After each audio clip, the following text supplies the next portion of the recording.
A homecoming celebration. It's supposed to be a time of joy, of reunion. But this one turned into an absolute tragedy. So we're going to break down the official press conference that followed the shooting at Lincoln University just to really understand what happened and what the officials are saying comes next. And these were some of the first words from the Chester County District Attorney. You can just feel the weight of the moment. It really sets the tone, reminding us that this was so much more than a crime statistic. It was a deep wound to an entire community. So let's just paint a picture of the day. You've got the homecoming game wrapping up in the afternoon. The energy is high. As evening rolls in, the tailgate party gets going, tents, cables, alumni, and students all celebrating together. And then bam, around 9:30, that whole festive atmosphere is just shattered by the sound of gunfire. And get this didn't happen in some dark, secluded corner of campus. No, it was right there, right in the heart of the celebration, a place that's all about community and connection. And that just makes the violence feel so much more jarring, you know? Okay, so beyond the timeline and the location, the real story here is, of course, about the people who were affected. Let's take a look at the devastating human toll of this tragedy, based on what the officials reported. In all that chaos, authorities confirmed the most heartbreaking news you can hear. One person tragically lost their life. And the tragedy didn't stop there. 6 other people were caught in the gunfire, their lives completely upended by this horrible, senseless act of violence. This detail just captures the sheer panic of that night. It's a powerful reminder that it wasn't just the bullets that caused harm. In that desperate scramble to get to safety, a lot of other people got hurt, caught in the stampede of a terrified crowd. So, faced with this kind of chaos, a massive law enforcement response was mobilized almost immediately. This wasn't a small thing. It quickly became a huge multi-agency effort to find who was responsible.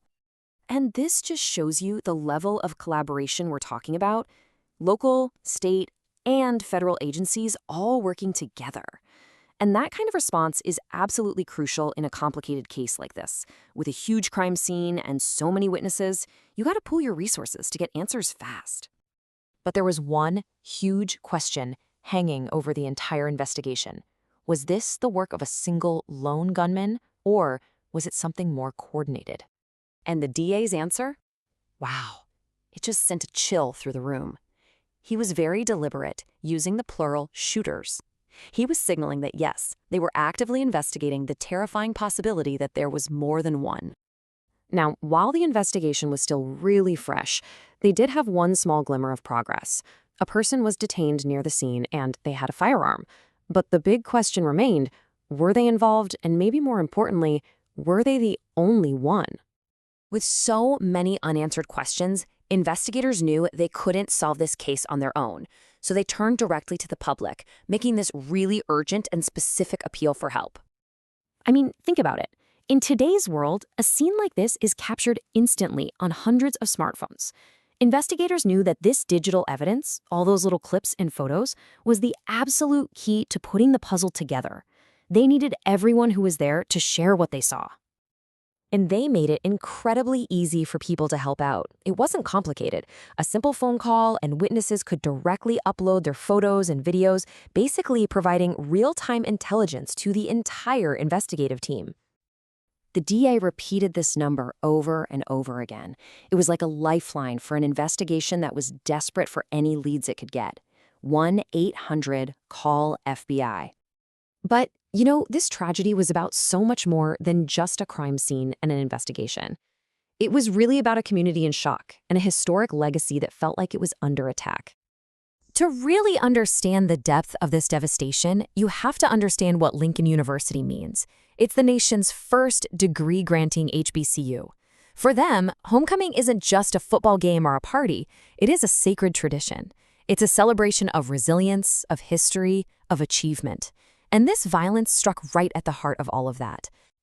And really, no one said it better than Lincoln's own police chief, Mark Partee. His words, they just capture this profound, almost indescribable sense of loss. Devastated is just the start.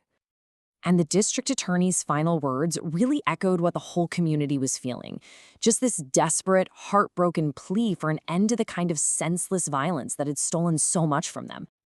So, as this investigation moves forward, this whole tragedy leaves us with a really critical question. one that's super relevant to how we solve crimes today. In an age where basically every bystander is a potential witness with a camera, how does that public cooperation really shape the first 24 hours of a crisis investigation? It's something to think about.